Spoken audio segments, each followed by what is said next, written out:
Halo teman-teman, Assalamualaikum warahmatullahi wabarakatuh. Berjumpa kembali di vlog saya, Janel Latif Channel. Pada kesempatan pagi ini, di hari Jumat Berkah, tanggal 18 November 2022. Nah, saya pagi-pagi jam 7.15, karena absen kan jam 7.30. Oke, kita langsung ke dalam. Sebetulnya kejadiannya kemarin teman-teman saya akan ngupload, tetapi karena sedang dalam proses pihak yang berwajib, jadi ada teman saya sekretaris pribadinya kepala dinas itu PUTR bahwa ada yang gasak di saat dia sholat, dibukalah laci dari atau si pahari itu, dan kita juga harus mengambil hikmah dari kejadian ini. Dan kita akan bincang-bincang sama Pak Cucu yang menjadi teman dekatnya. Nah, kejadiannya Pak Cucu sekira-kira jam berapa kemarin ya? Oh, ya kemarin kejadian sekitar menjelang sore. Menjelang sore ya? Ya menjelang jam sore, 3-an ya? Jam 3-an. Heeh.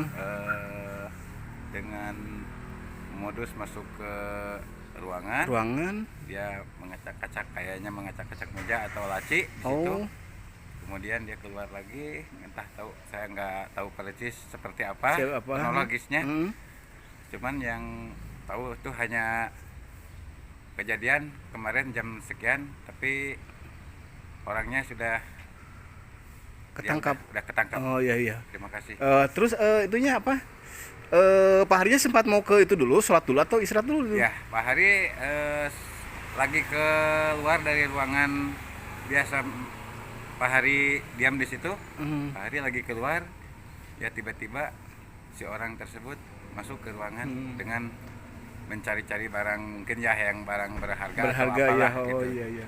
Itulah. Nah, barangkali ini juga Ya, harus ambil hikmah ya. Dulu mah Pak ada satpam ya Pak ya? Oh ya, Kamdal. Kamdal.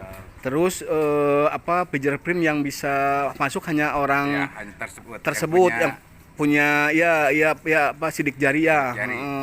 Fingerprint.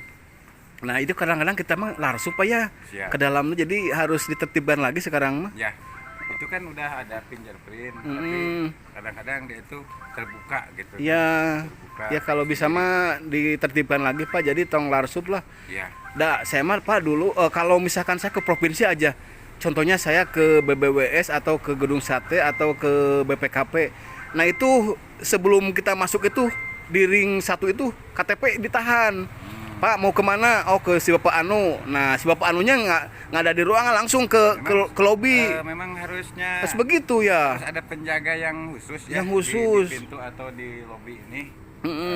Ketika ada kejadian seperti itu tidak apa namanya, tidak bingung gitu ya, tidak Iya. bingung mencari siapa yang tadi masuk, apalagi dengan sistem tahan KTP gitu kan. Ya. Itu akan lebih efisien, Efektif ya. keamanan kan. Saya kemana-mana, kalau ke Jakarta, kemana, pokoknya ke kantor orang lain itu suka ditanya, Pak mau kemana, tujuannya apa? Ya, KTP seperti ditahan dulu untuk sementara, terus kita mengisi buku tamu, keperluannya kemana, itu sampai Ya. ketat.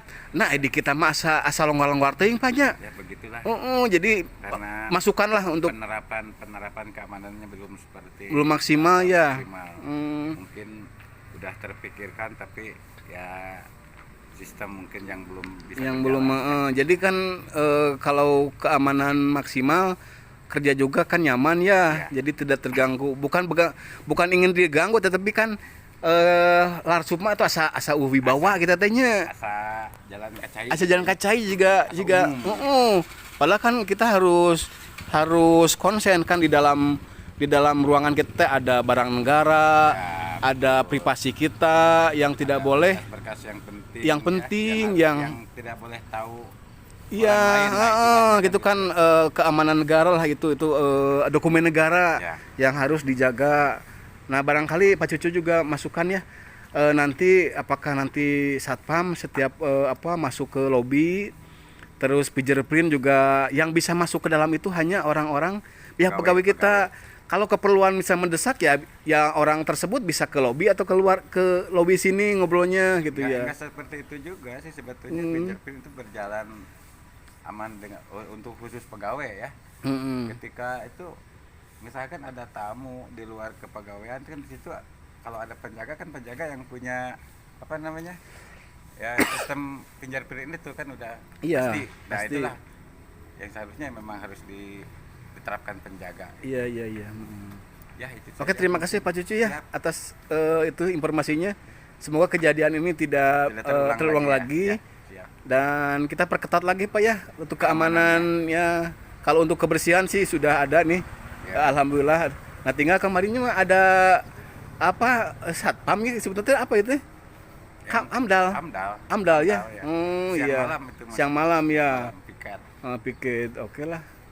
Dan saya memohon kepada pihak-pihak yang penentu kebijakan tolong untuk di 2023 mah ada lagi apa ya yang semacam itu. Jadi kan kalau Pol PP mah hanya terbatas Pak, jadi tidak hanya yang urusan keamanan itu mah ada satpam dan sebagainya. Oke Pak Cucu, saya terima kasih ya. Selamat Sukses pagi selalu dan pagi. semoga sukses semuanya. Sukses selalu, amin amin. Siap. Oke, kita masuk ke dalam teman-teman. Nah, sebetulnya bagusnya kan ada satpam di sini satu atau dua lah. Nah, ini sudah masuk kawasan Bandung Barat, parkir di komplek Bandung Barat. Nah, ketika masuk, nah kan kalau kita ke bank mana-mana selalu ditanya, Pak keperluan apa? Buka rekening atau ngisi rekening atau satpam. Nah, begitu masuk ke dalam, nah ini sudah masuk wilayah kita dan orang lain juga tidak semena-mena masuk ke dalam. Nah, di sini kan ada ruang tunggu. Nah, ini ruang masuk kerja kita.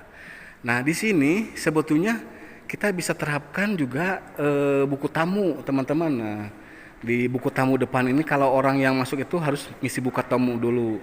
Nah, ketika sudah mengisi tamu keperluannya apa, kan ini sudah masuk ruangan teman-teman. Nah, yang boleh masuk ini hanya karyawan kita atau bisa saja misalkan orang kepegawaian atau yang satpam di sini bisa membuka atau orang yang bersangkutan bisa keperluannya kemana, ke bidang apa. Nah, ini bisa di ruang lobi ini. Nah, disinilah barangkali yang harus disiapkan.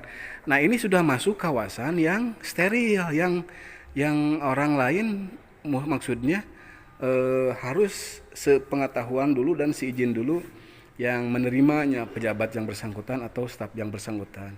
Ini perlu juga ini di sini satu untuk bisa masuk ke dalam ya, atau di sana satpam depan.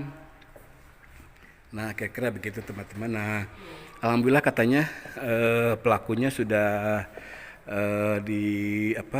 diketemukan dan ini berkat CCTV. Nah, ini kita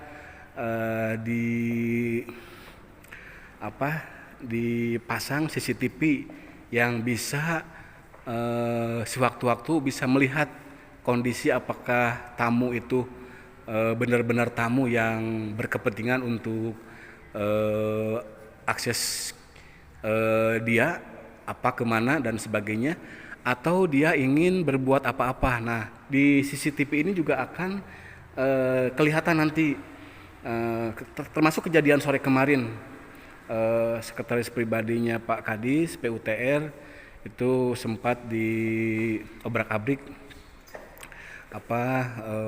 dalamannya meja, lacinya meja, dan alhamdulillah beberapa uang mungkin barang apa, dan saya kurang tahu persis karena memang saya tidak ingin tahu persis sebab terjadian itu karena sudah ditangani oleh pihak yang berwajib.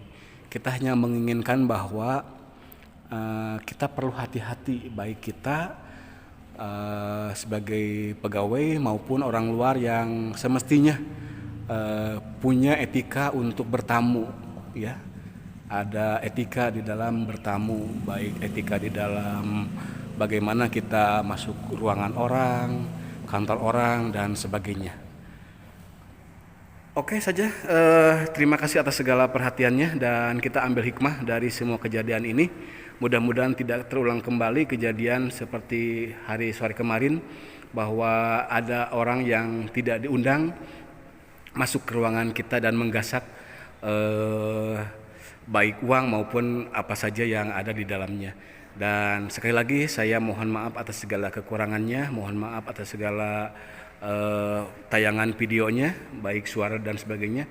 Setiap kejadian pasti ada ambil hikmahnya, dan setiap kejadian yang kita alami mudah-mudahan tidak terulang kembali. Terima kasih atas perhatiannya. Wassalamualaikum warahmatullahi wabarakatuh.